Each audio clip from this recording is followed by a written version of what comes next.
Halo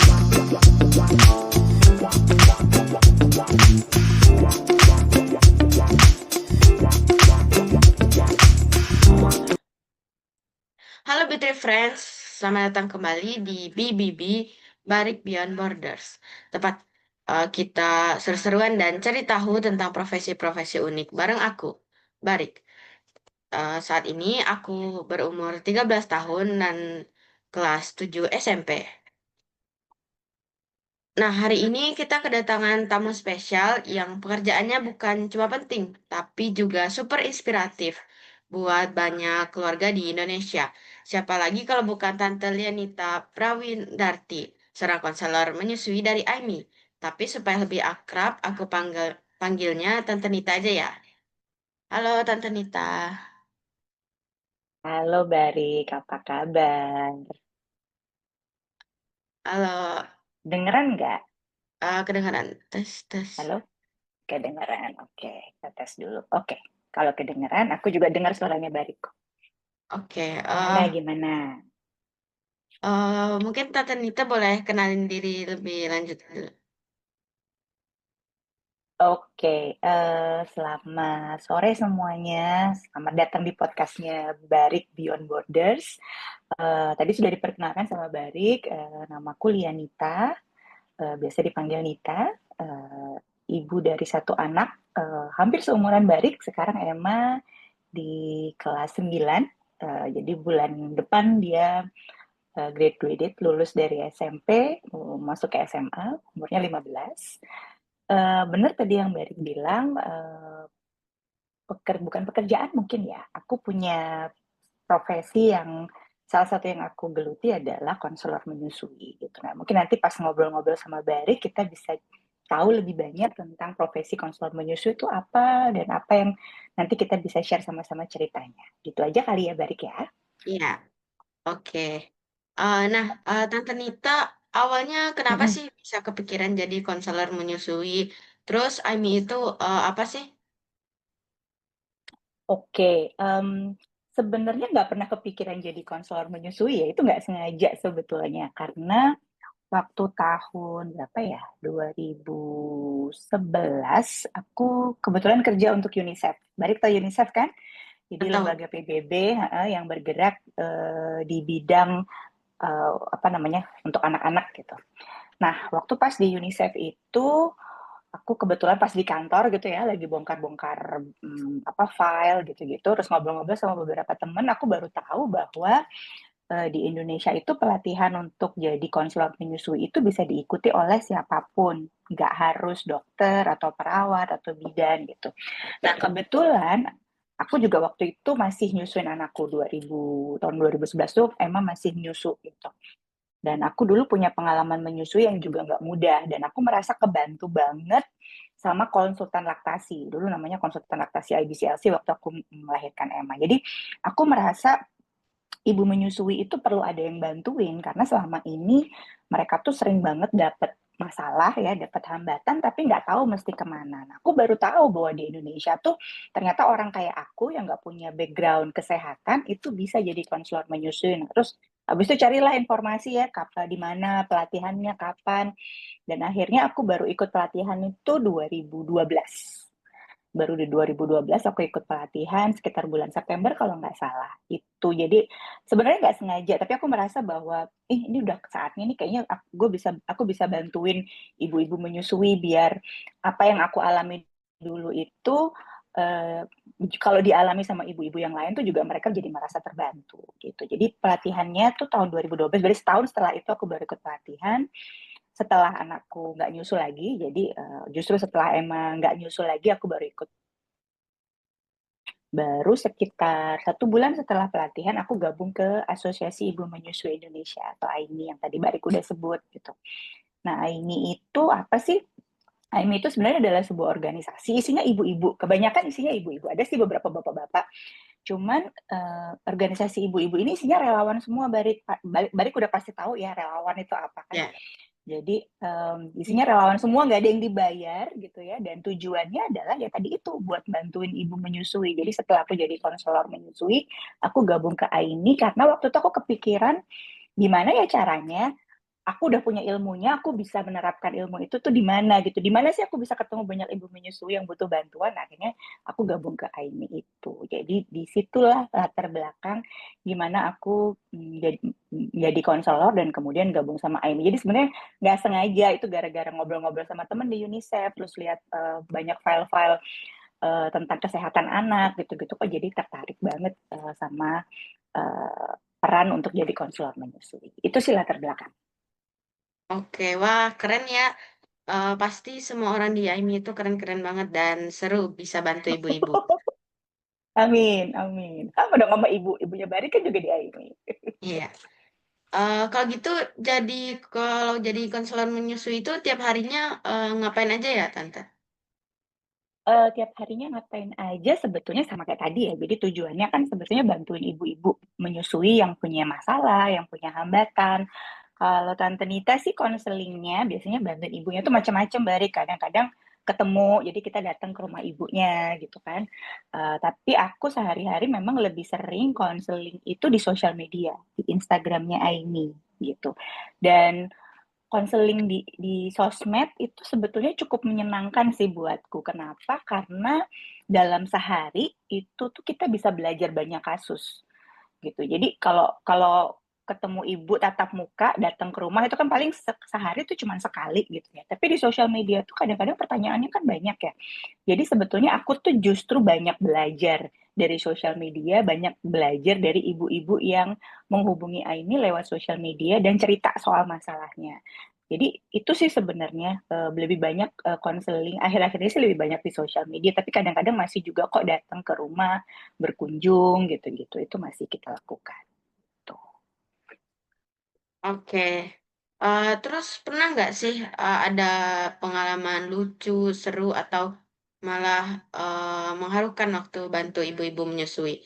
Sama apakah waktu konsultasi itu kan Mm-mm, terkadang ada orang yang masih belum terpapar media dan masih menggunakan cara lama gitu. mm-mm. Banyak sih, jadi selama udah berapa tahun ya aku jadi konselor ya, udah lebih dari 12 tahun jadi konselor sih pengalamannya macam-macam ya.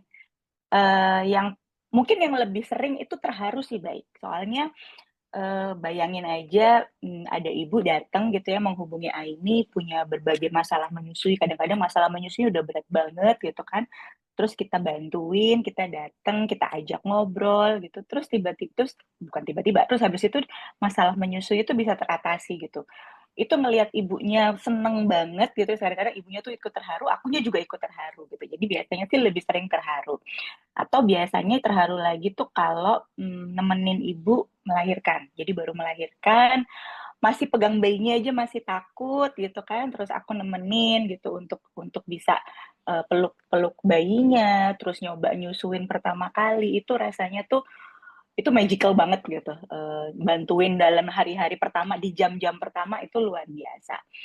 Yang lucu juga banyak sih, terutama kalau yang menarik itu kalau misalnya kan kalau kisah konseling sama ibu, kadang-kadang yang ketemu sama aku tuh bukan cuma si ibu yang nyusuin aja baik. Jadi aku kadang-kadang suka ketemu sama neneknya si bayi juga gitu. Nah neneknya si bayi ini kan yang namanya juga nenek-nenek gitu ya.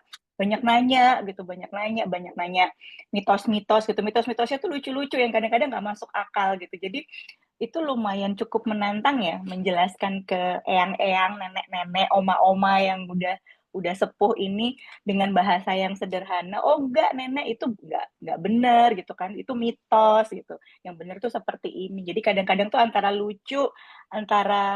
antara lucu, gemes tapi juga cukup menantang sih kadang-kadang mengedukasi si nenek-nenek bayi ini tadi. Itu sih biasanya pengalamannya. Seperti itu. Wah, keren banget ya bisa bantuin orang dan Alhamdulillah. ya pasti membanggakan juga ya. Iya sih. Ya tadi itu ikut seneng, ikut lega. Jadi kalau ada yang punya masalah terus kebantu, itu kok rasanya tuh seneng banget gitu. Jadi ikutan lega. Tapi juga kadang-kadang sih sedih juga sih Ai kalau misalnya kita udah bantuin terus tiba-tiba ibunya tuh nyerah gitu ya. Udah kita kasih tahu mesti gimana, tapi ibunya tuh udah deh saya capek nyerah aja gitu ya. Sebetulnya agak-agak sedih sih, tapi ya gimana lagi ya. Yang penting kan kita udah berusaha yang terbaik gitu aja. Iya. Nah, dulu waktu kecil Tante pernah nggak kepikiran bakal jadi konselor kayak sekarang? Sama sekali nggak pernah kepikiran, nggak pernah kepikiran satu satu profesi yang aku nggak pernah kepikiran itu adalah pengen jadi dokter. Aku nggak pernah pengen jadi dokter. Sementara kan profesi konselor menyusui itu kan dekat banget dengan kesehatan ya. Jadi aku sama sekali waktu kecil nggak pernah kebayang jadi orang yang apa namanya aktif di dunia kesehatan itu nggak pernah. Paling tuh dulu yang agak lama tuh cita-citaku adalah jadi marine biologist. Jadi ahli ahli biologi kelautan. Alasannya sederhana karena pengen berenang sama lumba-lumba. Itu dari Hmm. SD sampai kelas 1 SMP sampai seumur barik tuh aku masih pengen jadi marine biologist. Jadi karena apalagi dulu nilai IPA biologiku tuh bagus gitu. Mulai berubah itu kelas 3 SMP. Itu udah mulai, karena udah mulai tahu ya kelas 3 SMP itu udah mulai tahu jurusan-jurusan di universitas, udah mulai berubah tuh pengen jadi ahli politik internasional. Karena aku dulu suka suka banget sama pelajaran geografi gitu. Jadi sampai kuliah tetap pengen jadi ahli hubungan internasional. Jadi sebetulnya cita-cita yang paling aku inget pengen itu ya cuma dua itu, marine biologist sama jadi ahli hubungan internasional. Gak ada hubungannya sama kesehatan, gak ada hubungannya sama konselor menyusui, sama sekali gak ada. Gitu. Wah, keren banget ya. Ternyata cita-cita kita itu bisa berubah-ubah gitu. Bisa berubah, jauh kadang-kadang. Ya. Nah, terus apa sih tantangan yang paling besar waktu pertama kali jadi konselor menyusui? Ini pertanyaan bagus banget nih. Tantangan apa yang paling paling gede jadi konselor itu menurutku tuh justru tantangan ke diri sendiri gitu. Tadi kan aku bilang ya, yang paling nggak enak itu kalau sedih tuh kalau misalnya kita tuh udah berusaha banget ngebantuin seorang ibu, terus satu ibunya mungkin nyerah atau kurang dukungan dari lingkungan keluarga si ibu gitu, terus akhirnya dia jadinya nggak berhasil menyusui. Waktu di awal-awal jadi konselor tuh aku yang suka sebel banget gitu, suka sebel, suka marah gitu. Kenapa sih kok nggak bisa berjalan sesuai harapanku gitu. Tapi lama-lama gitu ya, karena udah ketemu banyak orang, ketemu banyak ibu, ketemu banyak kasus, lama-lama aku tuh belajar buat menerima bahwa ya kadang-kadang memang apa yang kita inginkan nggak bisa berjalan sesuai yang diharapkan gitu. Meskipun kita udah berusaha banget maksimum, tapi ternyata hasilnya nggak sesuai yang diharapkan. Mungkin kayak Barik juga kali ya, kalau udah belajar banget gitu kan, terus ujian, terus tiba-tiba hasilnya nggak sesuai yang diharapin kan pasti kecewa. Nah, challenge terbesarku tuh adalah apa ya, menjaga kekecewaan itu supaya nggak down lama-lama dan tetap semangat untuk bantuin ibu terus gitu. Nah, itu di 1-2 tahun pertama tuh challenge terbesarnya itu. Kalau sekarang sih udah lebih cuek ya, maksudnya ya kalau ibunya kalau berhasil ya alhamdulillah, aku juga ikut seneng, tapi kalau misalnya enggak ya udah nggak apa-apa gitu. Kita sering banget kita tuh nggak bisa menyelamatkan semua orang juga, kita nggak bisa nolong semua orang. Jadi berusaha berdamai sama diri sendiri bahwa it's okay kok kadang-kadang kalau kita gagal kayak gitu-gitu sih, tantangannya lebih ke diri sendiri sih, Bari. Wah, keren banget bisa tetap semangat padahal tantangannya banyak. Tantangannya banyak, benar banget. Oke, eh, kan waktu sekolah itu beda banget sama sekarang pekerjaannya. Tapi ada nggak pelajaran Benar. atau skill dari sekolah yang ternyata kepake banget di pekerjaan sekarang? Banyak ya sebetulnya, meskipun kelihatannya nggak ada hubungannya nih studinya Tante yang belajar hubungan internasional sama soal kesehatan anak, tapi ternyata setelah Tante banyak apa namanya, lama berkecimpung di dunia kesehatan anak, ternyata banyak banget hubungannya. Meskipun nggak ada hubungan langsung ya, tapi membentuk apa ya, cara berpikir tante terhadap masalah-masalah kesehatan anak. Jadi kesehatan anak itu nggak cuma masalah kesehatan gitu. Kita juga harus ngelihat itu dari sisi ekonomi, kita ngelihat itu dari sisi sosial, kita harus ngelihat juga dari sisi regulasi, peraturan negara, kita ngelihat bisa juga dari politik gitu. Nah, semua keilmuan itu ada di hubungan internasional. Jadi kalau hubungan internasional itu kan belajar dari aspek sosialnya, ekonominya, politiknya, hukum juga.